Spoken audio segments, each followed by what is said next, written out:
guys, I am hanging out at Bay Airport today, Sangster International, and this is what we do when we wait for our connecting flights.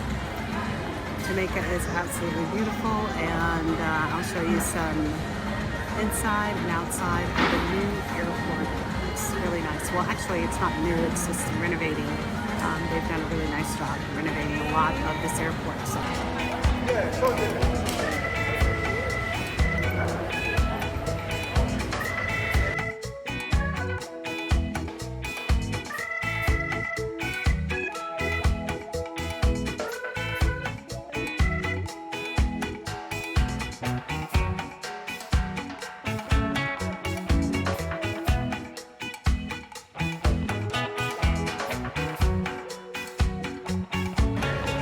Just a little taste of some of the renovations that they've done, in addition that they've done here at Sangster International.